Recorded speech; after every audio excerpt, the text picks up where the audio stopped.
jāizmaina. Pret klientiem jāizturās ar laipnību, izpratni un izpalīdzību attieksmi. Jā, klienti ir jāmīl. Klienti ir jāprot apmierināt.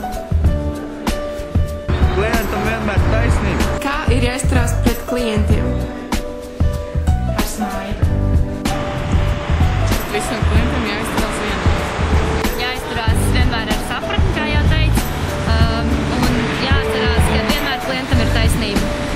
Izturies pret klientu, kā tu gribi, lai izturās pret tevi. Klienti ir jāmīl. Pret klients jāizturās zapīgi, lai arī kā tu pats justos. Nedrīkst būt vairāk uzbāzīgs. Vienmēr ir jābūt ļoti atsaucīgiem. Ja tev būs normāli tas, tad dzīvē tev viss izdosies. Un jāpasaka. Pret klientu jābūt laipnam. Pasaka. Mēs šis klienti. Mēs šis klienta. Tā pārpalēt. Parādīt sev no labās puses. Vienmēr ir taisnība.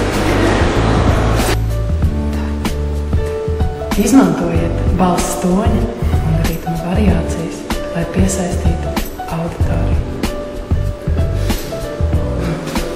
Normāli. Jā, Formāli. Formāli un normāli. Normāli. Bet arī tad, ja klients izskatās pēc pilnīgi troļļa, jums ir jāizturās pret viņu kā pret prezidentu. Es domāju, ka klientam vienmēr ir taisnība. Pret klientu ir jāizturās tā, kā pret cilvēku, kur tu mīli. Mēs ar viņiem runāt prātīgi. Jā.